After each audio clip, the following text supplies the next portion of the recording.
यानंतर तुम्हा आम्हा सर्वांशी बोलतात आपल्या सर्वांचा देव माणूस, आपल्या सर्वांचे लाडके नेते, या राज्याचे मुख्यमंत्री आदरणीय देवेंद्र फडणवीस म्हणजेच आदरणीय देवाभाऊ बोलतायत. फलटणकर दोन्ही हात वरती करायचे, जोरदार टाळी झाली पाहिजे आदरणीय देवेंद्रजी फडणवीस साहेबांसाठी. भारत माता की, भारत माता की, छत्रपती शिवाजी महाराज की, धर्मवीर छत्रपती संभाजी महाराज की, जय भवानी, जय भवानी. हिंदवी स्वराज्याचे सरसंस्थापक छत्रपती शिवरायांना मानाचा मुजरा करतो. भारतीय राज्यघटनेचे शिल्पकार भारतरत्न डॉक्टर बाबासाहेब आंबेडकर यांना मानवंदना अर्पित करतो. आणि आज या ठिकाणी फलटणमध्ये विविध विकास कामाच्या उद्घाटन आणि भूमिपूजन कार्यक्रमामध्ये मंचावर उपस्थित असलेले जिल्ह्याचे पालकमंत्री, आमचे सहकारी सन्माननीय शंभूराज देसाई साहेब, आमचे दुसरे सहकारी बांधकाम मंत्री शिवेंद्र सिंह राजे भोसलेजी, आमचे सहकारी आणि ज्यांनी आत्ताच आपल्याला मार्गदर्शन केलं असे राज्याचे ग्रामविकास मंत्री सन्माननीय जयकुमार भाऊ गोरेजी, आज या प्रचंड आणि अतिविशाल अशा कार्यक्रमाचं नियोजन ज्यांनी केलं, फलटणच्या विकासाकरता सातत्याने ज्यांनी संघर्ष केला, ते आमचे मित्र रणजित सिंह नाईक निंबाळकरजी आणि आपले लोकप्रिय आमदार सचिन पाटीलजी, माननीय अतुल बाबा भोसले, महेशजी शिंदे, मनोजजी घोरपडे, राहुल दादा कुल, शमशेर नाईक निंबाळकर, रामजी सातपुते, राजनजी पाटील, जिजामालाताई नाईक निंबाळकर, श्री शिवरूप राजे, श्री प्रल्हाद पाटील, श्री अमित चव्हाण, श्री राम निंबाळकर, श्री दिलीप भोसले, श्री अप्पासाहेब देशमुख, शेखर गोरे, विलास नलावडे, चेतन सिंह केदार, चंद्रकांत जाधव, आपल्या जलसंपदा विभागाचे अप्पर मुख्य सचिव श्री दीपक कपूर, श्री चंद्रकांत फलकुंडवार, श्री सुनील फुलारी, श्री संतोष पाटील, श्री तुषार दोशी, श्रीमती याशनी नागराजन, श्री राजेंद्र रहाणे, या ठिकाणी उपस्थित मंचावरील सर्व मान्यवर आणि उपस्थित सर्व माझ्या मोठ्या संख्येने उपस्थित असलेल्या सगळ्या माझ्या लाडक्या बहिणी आणि तितक्याच लाडक्या भावांनो,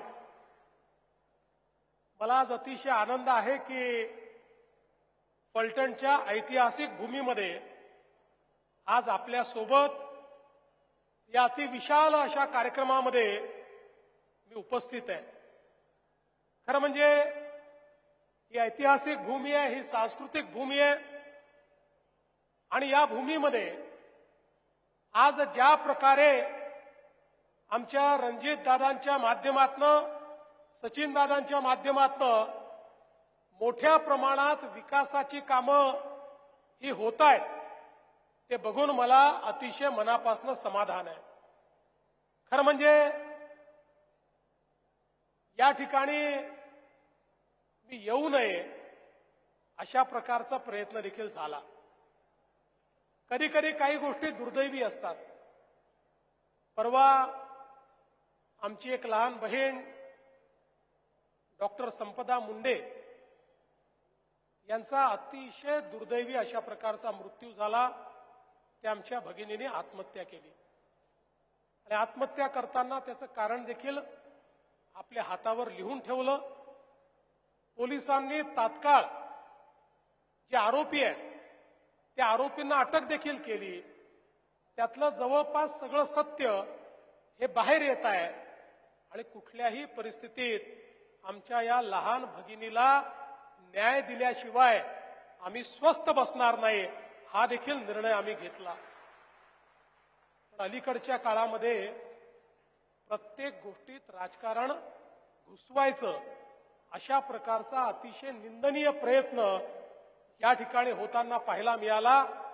आणि काहीही कारण नसताना या ठिकाणी रणजितदादांचं, सचिनदादांचं नाव याच्यात घुसवण्याचा प्रयत्न करण्यात आला. या महाराष्ट्राला देवाभाऊ माहिती आहे. एवढीशी जरी शंका असती, प्रोग्राम रद्द करून या ठिकाणी आलो नसतो. अशा बाबतीमध्ये विपक्ष पाहत नाही, व्यक्ती पाहत नाही, राजकारण पाहत नाही. जिथे माझ्या लहान भगिनीचा विषय आहे तिथे कुठलंही कॉम्प्रोमाइज मी करत नाही. पण त्याच वेळी अशा प्रकारे जसं सचिनदादांनी मगाशी सांगितलं, प्रेताच्या टाळूवरचं लोणी खाण्याचं राजकारण कोणी करत असेल आणि प्रत्येक गोष्टीत केवळ राजकीय भूमिका ही घेण्याचा प्रयत्न कोणी करत असेल तर तेही सहन करणाऱ्यांपैकी मी नाही, त्याला उत्तर देणाऱ्यांपैकी मी आहे, हे देखील या ठिकाणी समजून घेतलं पाहिजे. आणि म्हणून आज या निमित्ताने हा जो कार्यक्रम आहे याकरता महत्वाचा आहे की खऱ्या अर्थानं नीरा देवधरचा पहिला टप्पा आणि आता दुसरा टप्पा, हे दोन टप्पे का महत्वाचे आहेत आपण लक्षात घेतलं पाहिजे. हे काम यापूर्वी देखील होऊ शकलं असतं, परंतु त्या काळामध्ये या राज्याचं नेतृत्व करणारी काही मंडळी यांना नीरा देवधरचे काही कालवे जे फलटणमध्ये, माळशिरसमध्ये पाणी पोचवू शकले असते, जे सातारा आणि सोलापूरच्या दुष्काळी भागाला दुष्काळमुक्त करू शकले असते, ते केवळ कायम स्वप्न म्हणून कागदावर ठेवायचे होते. लोकांना स्वप्न दाखवायचं होतं आणि ते पाणी दुसरीकडे वापरायचं होतं, म्हणून या ठिकाणी हे पाणी पोचू शकलं नाही. पण मी खऱ्या अर्थानं रणजितदादांचं अभिनंदन करेन की रणजितदादांनी हा विडा उचलला की माझ्या फलटणचं पाणी, माझ्या मागास भागाचं, माझ्या दुष्काळी भागाचं पाणी हे मिळवल्याशिवाय मी थांबणार नाही. आणि त्यांनी संघर्ष सुरू केला आणि मी देखील त्यांना सांगितलं की माझा जन्मच दुष्काळी भागाला पाणी देण्याकरता झालाय असं मी समजतो. त्यामुळे ही जी काही जबाबदारी मिळालेली आहे त्या जबाबदारीत दुष्काळी भागाला दुष्काळापासून मुक्त करायचं आहे. रणजितदादा तुम्ही काळजी करू नका, आपण मिळून हे काम करू. आणि मग रणजितदादा असतील, जयकुमार भाऊ असतील, आम्ही सगळ्यांनी मिळून माननीय प्रधानमंत्री महोदयांपासनं तर राज्य सरकारपर्यंत सगळ्या प्रकारच्या अडचणी दूर केल्या. आणि आज मला सांगताना आनंद वाटतो, काही लोक सांगायचे ज्यावेळी रणजितदादांनी सांगितलं नीरा देवधरचं पाणी फलटण आणि माळशिरसला देऊ, त्यावेळी काही लोक सांगायचे हे शक्यच नाही आहे, हे होणारच नाही आहे, हे होऊच शकत नाही आहे. त्या लोकांना मी सांगतो हे झालेलं आहे, हे आम्ही करून दाखवलेलं आहे, हे शक्य करून दाखवलेलं आहे. आज बघा, आपण जर गेल्या 50 वर्षाचा माणचा इतिहास बघितला, माणदेशी माणसाबद्दल खूप लिहिलं गेलं, माणदेशाबद्दल खूप लिहिलं गेलं, पण जेवढं या ठिकाणी साहित्य निर्माण झालं ते सगळं साहित्य माणदेशाच्या दुष्काळावरचं साहित्य होतं. त्या सगळ्या साहित्यामध्ये माझ्या माणदेशातला पाण्याकरता तडफडणारा, पाणी केवळ डोळ्यात असणारा अशा प्रकारचा माणूस चित्रित झाला. माझा तो शेतकरी जो माणदेश सोडून कुठेतरी मुंबईपासनं तर अख्ख्या भारतामध्ये छोटं छोटं काम करण्याकरता गेलेला तो माणदेशी माणूस, त्याचं चित्र हे सातत्याने आपल्याला पाहायला मिळालं. कोणी कोणी हे म्हणायचं नाही की या पाण देशातला दुष्काळ दूर होऊ शकतो, पण आमच्या जयकुमार गोरेंनी तो विडा हातामध्ये घेतला, आम्ही त्याला पूर्ण पाठिंबा दिला, मोदीजींच्या सरकारनं पाठिंबा दिला. आज अवस्था अशी आहे की सगळी कामं पूर्ण झाल्यानंतर पाण देशातला दुष्काळ शोधावा लागेल, तो सापडणार नाही. पूर्णपणे त्या ठिकाणी हरित अशा प्रकारचा मानदेश तयार करण्याचं काम आम्ही करतो. आणि म्हणून खऱ्या अर्थानं नीरा देवधर असेल, जीए कटापूर असेल किंवा टेंबूचे वेगवेगळे टप्पे असतील, सांगोल्यासारखा भाग की ज्या भागामध्ये वर्षानुवर्ष त्या ठिकाणी गणपतराव देशमुखांनी जवळजवळ 40 वर्ष संघर्ष केला, पण तो संघर्ष कधी फळाला आला नाही. त्याही ठिकाणी पाणी पोचवण्याचं काम आम्ही केलं आणि गणपतरावांनी भऱ्या सभेमध्ये सांगितलं, इतके वर्ष मी जो संघर्ष केला, मला कधी वाटलं नाही हे पाणी पोचू शकेल, पण या ठिकाणी देवेंद्र फडणवीस आणि युतीच्या सरकारनं माझ्या सांगोल्यामध्ये पाणी पोचवलं. बंधू भगिनींनो, खऱ्या अर्थानं हा जो काही दिवस आपण पाहतोय, हा संघर्षात उभा राहिलेला आहे. आणि हा संघर्ष हा केवळ या ठिकाणी पाणी पोचवण्याचा नव्हता, हा संघर्ष अन्यायाच्या विरोधात होता. काही लोकांनी प्रगत पश्चिम महाराष्ट्राच्या नावाखाली सगळी प्रगती आपल्याकडे ओढायची आणि इतरांना मात्र अप्रगत ठेवायचं, इतरांना उपाशी ठेवायचं, इतरांना त्या ठिकाणी पूर्णपणे कोरडं ठेवायचं, अशा प्रकारच्या प्रवृत्तीच्या विरुद्ध हा संघर्ष होता. आणि म्हणून आज ज्यावेळी हे काम होताना बघितलं, त्यावेळी रणजितदादांच्या डोळ्यात पाणी आलं, कारण त्यांनी केलेला जो संघर्ष होता, तो संघर्ष आज पूर्णत्वाकडे जाताना आपल्याला पाहायला मिळतोय. पण रणजितदादा, अजून तुम्हाला खूप काम करायचं आहे, अजून तुमच्या हातून खूप मोठी मोठी कामं व्हायची आहेत. अरे बाज की असली उड़ान अभी बाकी है, तुम्हारे इरादों का इम्तिहान अभी बाकी है. अरे अभी तो नापी है मुट्ठी भर जमीन तुमने, अभी पूरा आसमान बाकी है. आणि म्हणून चिंता करू नका, आम्ही पूर्ण ताकदीने तुमच्या पाठीशी आहोत. या ठिकाणी हा जो संघर्ष तुम्ही हातामध्ये घेतलाय, हा पूर्ण केल्याशिवाय आपण थांबणार नाही. आज तुम्ही बघा, या ठिकाणी इतक्या वेगवेगळ्या गोष्टी झालेल्या आहेत. प्रशासकीय इमारत असेल, वेगवेगळ्या पोलीस स्टेशनच्या इमारती असतील. खरं म्हणजे या ठिकाणी सगळ्या प्रकारची व्यवस्था ही आता रणजितदादा, सचिनदादांनी अशा प्रकारे केली आहे की ज्या ज्या गोष्टी जिल्ह्याच्या ठिकाणी असतात, त्या सगळ्या गोष्टी आता फलटणला ते घेऊन आलेले आहेत. आता जिल्हा मागू नका, एवढीच तुम्हाला विनंती आहे, नाहीतर परत एक नवीन संघर्ष या ठिकाणी सुरू होईल. आणि आता आमची कुठल्याही नवीन संघर्ष सुरू करण्याची या ठिकाणी तयारी नाही. पण निश्चितपणे ही सगळ्या या ज्या प्रशासकीय इमारती आहेत, कोर्ट आहे, या ज्या सगळ्या गोष्टी आपण या ठिकाणी केलेल्या आहेत, यामुळे नागरिकांचं जे जीवन आहे, हे जीवन मोठ्या प्रमाणात सुकर होणार आहे.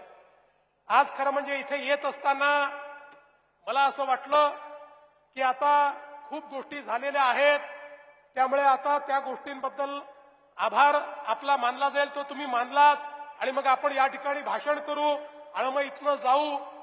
पण आल्याबरोबर रणजितदादांनी हळूच माझ्या हातामध्ये 11 नवीन मागण्याचा कागद दिला. 11 नवीन मागण्या. माझ्या हे लक्षात आलं की मारुतीच्या शेपटी उत्तर रामायण घडलाय ना इथे, त्याच्यामुळे रामायणाचा संबंध आहेच. त्यामुळे या ठिकाणी मारुतीच्या शेपटीसारख्या रणजितदादाच्या मागण्या काही संपणार नाही आहेत आणि त्या संपूही नाही. जो खरा जननेता असतो तो कधीच या ठिकाणी कुठल्याही बाबतीत सॅटिस्फाय होऊ शकत नाही.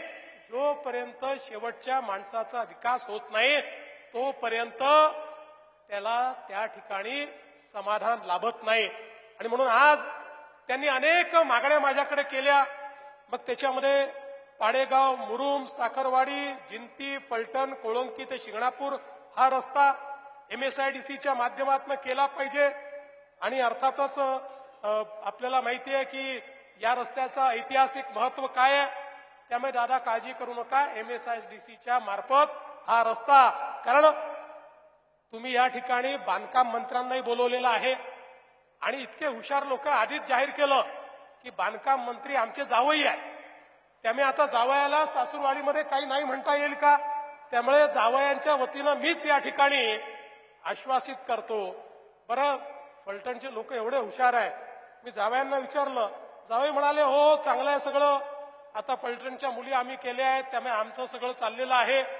लगेच फलटणचे लोक येऊन आम्हाला सांगतात हे सगळे जावई जे आमचे इतके मोठे झाले कारण आमच्या मुलींचंच भाग्य मोठं होतं म्हणूनच हे मोठे झाले.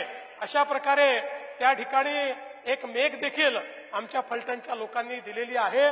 पण निश्चितपणे हे कार्य जे आहे ते आपण पूर्ण करू आणि त्यासोबत बाणगंगा नदीचा समावेश हा अमृत 2 मध्ये करण्याच्या संदर्भात आपण जे सांगितलेलं आहे त्या संदर्भातलं देखील कार्य आपण पूर्ण करू.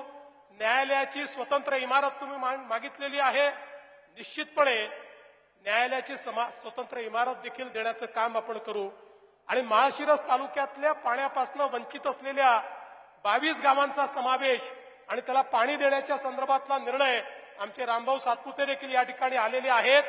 या संपूर्ण म्हणजे माळशिरस पर्यंत पाणी नेण्याच्या या रणजितदादांच्या सगळ्या संघर्षामध्ये त्या ठिकाणी राम सातपुते त्यांच्या खांद्याला खांदा लावून होते. त्यामुळे रामभाऊ तुमची मागणी ही जी काही रणजितदादांच्या माध्यमातून तुम्ही रेटली आहे तीही पूर्ण होईल आणि त्याचंही टेंडर हे आपण या ठिकाणी काढू हे मी आपल्याला सांगतो. त्याचबरोबर नीरा देवधरच्या प्रकल्पातील गावडेवाडी, शेखमीरवाडी आणि वाघोशी या उपसा सिंचन योजनांना त्या ठिकाणी तृतीय सुप्रमा देऊन त्याची निविदा काढण्याचा विषय आमचे कपूर साहेब बसले आहेत. कपूर साहेब हेही तातडीनं हातामध्ये घ्या आणि हेही काम आपल्याला या ठिकाणी करायचं आहे. एवढंच नाही तर आता त्यांनी नवीन मागणी माझ्याकडे काय दिली तर म्हणाले आता आमच्या फलटणमध्ये जुनं एअरपोर्ट आहे, आता ते एअरपोर्टही चांगलं करा आणि त्याच्यावरही विमान उतरवा. आता हे खरं आहे की जर औद्योगिक दृष्ट्या आपल्याला प्रगत व्हायचं असेल तर एअरपोर्ट महत्वाचं आहे, पण याचं मी आश्वासन आज देऊ शकत नाही. मी आता या एअरपोर्टवर या ठिकाणी एक त्या ठिकाणी त्याचं संपूर्ण सर्वेक्षण करण्याकरता एक PMC अपॉइंट करीन आणि त्या PMCच्या रिपोर्टवर आधारित या ठिकाणी पुढचा निर्णय घेईन. जर PMCने सांगितलं रणजितदादा की इथे अशा प्रकारचं काम करणं शक्य आहे तर ते निश्चितपणे मी करून देईल हे मी आपल्याला या निमित्ताने सांगतो. यासोबत अजून काही अप्पर जिल्हाधिकारी कार्यालय, साखरवाडी तहसील कार्यालय, ठीक आहे, या सगळ्या गोष्टी माझ्याकडे यायची गरज नाही. तुम्ही आपल्या बावनकुळे साहेबांकडे गेलात तरी देखील हे काम होतं. तुम्ही मागच्याही हे 2-4 कामं सचिनदादांनी तुम्ही थेट बावनकुळे साहेबांकडनं करून घेतली आहेत. तुमचं तिकडे चांगलं सेटिंग आहे मला माहिती आहे, त्यामुळे त्या छोट्या छोट्या गोष्टींकरता मला त्रास देण्याची काही आवश्यकता नाहीये. एक सातत्याने मला त्यांची मागणी असते की नाईकबोमवाडी येथील औद्योगिक वसाहतीमध्ये एक लार्ज मेगा प्रोजेक्ट दिला पाहिजे. मी त्याच्या पाठीमागे लागलो आहे आणि मी तुम्हाला तो प्रोजेक्ट निश्चितपणे देणार. काही लोकांशी बोलणं चाललेलं आहे आणि तो प्रोजेक्ट हा तुम्हाला या ठिकाणी निश्चितपणे देऊ. यासोबत अजून काही मागण्या आहेत. MSSIDCच्या तर आपण मागण्या केलेल्याच आहेत आणि मला असं वाटतं की एक अजून चांगली मागणी आपण केलेली आहे की यंत्रसामुग्रीनं सुसज्ज असणारं एक शासकीय रुग्णालय फलटणमध्ये असावं. निश्चितपणे त्याही संदर्भातला निर्णय राज्यातलं सरकार घेईल आणि आपलं जे रुग्णालय असेल त्याचं अपग्रेडेशन करून त्या ठिकाणी अधिकची काही इमारत करायची असेल, काही इक्विपमेंट द्यायची असतील तर या संदर्भात निश्चितपणे जो काही निर्णय करायचा तो निर्णय आपण करू. मी आज या निमित्ताने एवढंच सांगतो, आपलं जे महायुतीचं सरकार आहे हे सरकार विकासाचा विचार करणारं सरकार आहे. आम्हाला समाजातल्या प्रत्येक व्यक्तीचा विकास घडवायचा आहे. या महाराष्ट्रामधला दुष्काळी भाग आहे त्यातला दुष्काळ आम्हाला दूर करायचा आहे. आमच्या शेतकऱ्यांना त्या ठिकाणी आम्हाला मदत करायची आहे.